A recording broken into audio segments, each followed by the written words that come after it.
بسم اللہ الرحمن الرحیم وَلَقَدْ آتَيْنَا مُوسَى الْكِتاب، اور پھر اللہ تعالیٰ فرماتا ہے کہ یقیناً ہم نے موسیٰ کو کتاب دی تھی، وَقَفَّيْنَا مِن بَعْدِهِ بِالرُّسُلِ، اور پھر موسیٰ کے بعد ہم نے پے در پے رسول بھیجے، وَآتَيْنَا عِیسَىٰ ابْنَ مَرْیَمَ الْبَیِّنَاتِ، اور عیسیٰ مریم کے بیٹے عیسیٰ کو ہم نے واضح آیات، واضح نشانیاں عطا کی، وَأَيَّدْنَاهُ بِرُوحِ الْقُدُسِ، اور ہم نے روح القدس کے ذریعے اس کی تائید کی۔ روح القدس کے بارے میں مختلف اقوال ہیں، حضرت جبرائیل ہیں یا کوئی اور ان سے بھی بڑا عہدے والا مقام والا اللہ کا فرشتہ ہے۔ بہرحال قرآن یہ بتاتا ہے کہ ایک ایسا موجود ہے، ایسا مقدس، ایسا باعظمت موجود ہے کہ جس کے ذریعے اللہ تعالیٰ اپنے انبیاء کی تائید کیا کرتے، روح القدس۔ اب اللہ کہتا ہے ہم نے موسیٰ بھیجے، موسیٰ کے بعد پے در پے رسول بھیجے، اور ان میں سے ایک حضرت عیسیٰ، ہم نے ان کو واضح آیات دی۔ تم نے کیا کیا جن کے پاس نبی آئے؟ أَفَكُلَّمَا جَاءَكُمْ رَسُولٌ بِمَا لَا تَهْوَىٰ أَنفُسُكُمْ، توجہ سے سنیے گا، تو کیا جب بھی تمہارے پاس کوئی رسول آتا ہے وہ باتیں لے کر آتا ہے جو تمہاری خواہشات کے خلاف ہوتی، تمہاری ہوائے نفس کے خلاف ہوتی، تو تم کیا کرتے؟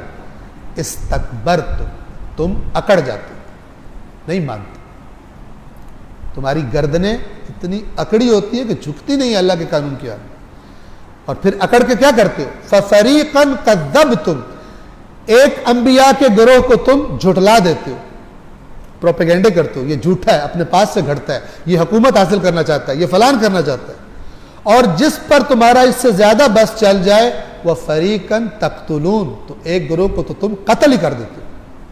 کتنے انبیاء کو قتل کر دیا گیا، ٹکڑے کر دیا گیا، ذبح کر دیا گیا۔ حضرت یحییٰ کو ان کو آرے کے ذریعے چیر دیا گیا تھا، 2 ٹکڑے کر دیا گیا تھا۔ اللہ کے اتنے بزرگوار نبی تھے جن کو بچپن میں اللہ تعالیٰ نے یا یحییٰ خذ الکتاب بقوہ وآتیناہ الحکم صبیا، اور ہم نے انہیں بچپنے میں ہی نبوت عطا کر دی تھی۔ اے یحییٰ کتاب کو مضبوطی سے تھام، اور اس نبی کو ایک گندی عورت سے قربت کرنے کے لیے، چونکہ حرام تھا یہ کام، تو اس عورت نے کہا کہ یحییٰ جو ہے نا، یہ اس کی جو پرسنالٹی ہے نا، اگر یہ فتویٰ دے دینا کہ تو میرے ساتھ شادی کر سکتا ہے تو لوگ مان لیں گے، ورنہ تیرے جو زر خرید مولوی ہیں نا ان کا فتویٰ بھی نہیں مانیں گے۔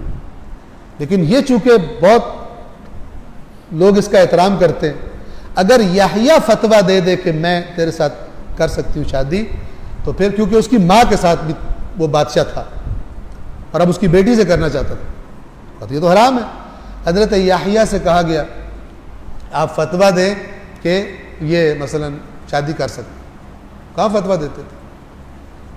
ان کو باندھ کر، یہ جو آرا ہوتا ہے لکڑیاں چیرنے والا، اس کے ذریعے حضرت یحییٰ کے 2 ٹکڑے کر دیے، لیکن انہوں نے خدا کی نافرمانی نہیں کی۔ جب بھی ہمارا رسول تمہارے پاس آتا ہے ایسی بات لے کر جو تمہاری خواہشوں کے خلاف ہوتی ہے تو تم اکڑ جاتے ہو، کچھ کو تو تم جھٹلا دیتے ہو اور کچھ کو قتل کر دیتے ہو۔ وَقَالُوا قُلُوبُنَا غُلْفٌ، نبیوں کے ساتھ طنز کا طریقہ دیکھو، انبیاء آ کے تبلیغ کر رہے ہیں، بات کر رہے ہیں، واز کر رہے ہیں، آگے سے کیا کہتے تھے؟ تم کیوں ٹائم ضائع کر رہے ہو؟ ہمارے دلوں پر غلاف چڑھے ہو، فضول باتیں، فضول ٹائم ضائع کر رہے ہو، ہم پر کوئی اثر نہیں ہو، بلٹ پروف ہے ہمارے دل، ہمارے دلوں پہ کچھ بھی اثر نہیں کرتا، غلاف چڑھے ہو۔ ٹھیک ہے، یہ وہ جو اگر دین کی نصیحت کی جائے تو کہتا ہے چلو چلو اپنا کام کرو، یہ وہ لوگ ہیں۔ ٹھیک ہے، اللہ اب انہوں نے کیا جملہ یہ کیا نبیوں کو کیا جملہ بولتے تھے؟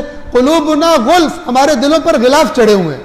بل، اللہ ان کی بات کو لے رہا ہے، وہاں سے جواب دے رہا ہے، بلکہ غلاف نہیں چڑھے ہوئے، بل لعنہم اللہ بکفرہم، بلکہ ان کے کفر کی وجہ سے ان پر اللہ نے لعنت کی ہوئی۔